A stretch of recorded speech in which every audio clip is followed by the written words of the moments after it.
कार्तिक मास का 27वां अध्याय।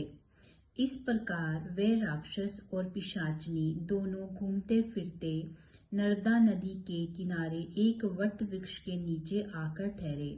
उस वट वृक्ष पर गुरु का निंदक एक ब्रह्म राक्षस रहता था। उन दोनों को वहां आया हुआ देखकर वह कहने लगा कि अरे तुम कौन हो और किस पाप से इस दशा को प्राप्त हुए हो। तब राजा ने अपना और पिशाचनी का सारा वृत्तांत सुनाकर कहा कि अब आप अपना अपना वृत्तांत कहिए, क्योंकि हम और आप आपस में आज से मित्र हो गए हैं। इसलिए मित्र से कुछ भी छुपाना नहीं चाहिए। जो मित्र से छल कपट करता है वह पाप का भागी होता है। इसलिए अब आप भी अपना संपूर्ण वृत्तांत हमें सुनाइए।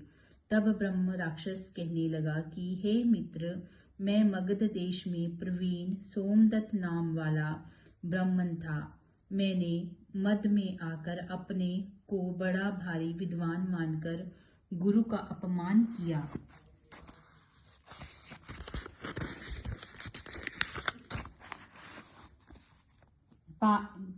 और पाप करने के कारण इस दशा को प्राप्त हुआ हूँ। मैंने इस योनि में आकर भूख से दुखित होकर अनेक ब्राह्मण खा डाले हैं।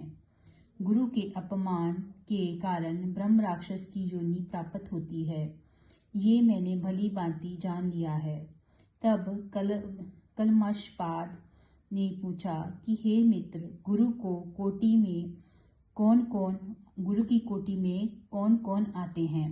ये सुन सोमदत्त ने कहा, वेदों को पढ़ाने वाला, सुनाने वाला, नीति शास्त्र तथा वेदों की व्याख्या करने वाला, वेदों के संदेह को दूर करने वाला, भय से रक्षा करने वाला, अन्नदाता, शिक्षा देने वाला, बुरे कामों से रोकने वाला, शवसुर, माता, मामा, पिता, ज्येष्ठ भ्राता, बड़ा भाई, गर्भ से मरण पर्यंत संस्कार कराने वाला तथा राजा, इन सब की गुरु संख्या है। अंत इन सब की वंदना करनी चाहिए। तब पुनः कलमाशपाद पूछने लगा कि तुमने अनेक गुरु कहे, इनमें से कोई बड़ा भी है या सब बराबर हैं। सोमदत्त कहने लगा कि हे मित्र, यद्यपि हम राक्षस हैं, साधु ही भूख और प्यास से दुखित भी हैं, मगर गुरु पूर्णिमा का वर्णन करने में निश्चय ही कल्याण होता है। यद्यपि सब गुरु बराबर हैं, फिर भी इस संबंध में शास्त्रों की व्याख्या सुनो। वेद तथा मंत्रों का उपदेश करने वाला, धर्म शास्त्र तथा पुराणों की व्याख्या व उपदेश करने वाला, ये विशेष गुरु हैं। इनमें से प्रमुख गुरु वह हैं जो देव पूजन करावें, देव पूजा का फल बतलावें अथवा गुरु मंत्र का उपदेश दे। हमने गौतम ऋषि से धर्म, अर्थ, काम और मोक्ष को देने वाले सब पुराण सुने हैं। एक समय मैं महादेव जी का पूजन कर रहा था।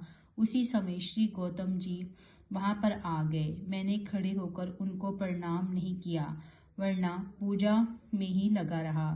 तब महादेव जी ने हमको गुरु का अपमान करने के दोष में ब्रह्म राक्षस बना दिया। उसी पाप के कारण मेरा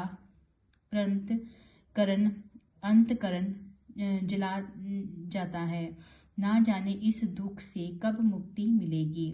सूत जी कहते हैं कि हे ऋषियों, इस प्रकार गुरु की महिमा का वर्णन करने से उनके सब पाप नष्ट हो गए।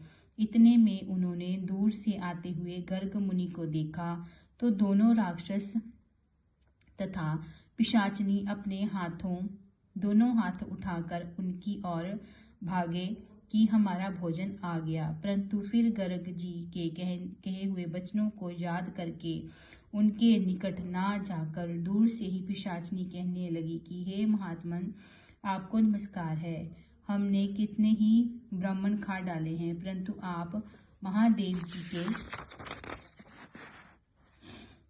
नाम से सुरक्षित हैं। तब गर्ग मुनि ने तुलसी दल युक्त गंगा जी से उनका अभिषेक किया। अभिषेक होते ही वे राक्षस देह से मुक्त होकर देव रूप हो गए। पुत्र युक्त ब्रह्मणी और सोमदत्त विष्णु रूप शंख चक्र गदा पद्मधारी होकर गर्ग जी की स्तुति करते हुए विष्णु लोक को चले गए और कलमशपाद अपने रूप को प्राप्त होकर सोच में पड़ गया। उसको इस प्रकार सोच में पड़े देखकर गुप्त रूप वाली सरस्वती बोली कि राजन, तुम सोच में मत पड़ो। राजय, सुख भोगने के बाद अंत में तुम भी विष्णु लोक को प्राप्त हो जाओगे। इन वचनों को सुनकर राजा अंतर्हित हो गया। तत्पश्चात उसने अपने गुरु का स्मरण किया और गर्ग ऋषि को प्रणाम करके श्री गंगा की स्तुति की। फिर विष्णु का स्मरण करता हुआ काशी को चला गया। 6 मास तक काशी जी गंगा और विश्वेश्वर महादेव जी के दर्शन करता हुआ अति आनंद के साथ अपने राज्य में आया। तब गुरु जी ने उसका अभिषेक किया। तत्पश्चात अनेक भोगों को भोग कर अनंत काल में मोक्ष को प्राप्त हुआ। सूत जी ऋषियों से कहते हैं कि इसमें आश्चर्य जैसी कोई बात नहीं। भगवान का गुणगान करने तथा काशी के सेवन से मनुष्य को अश्वमेघ मोक्ष प्राप्त हो जाता है। गंगा के स्नान से मनुष्य के करोड़ों जन्म के पाप दूर हो जाते हैं।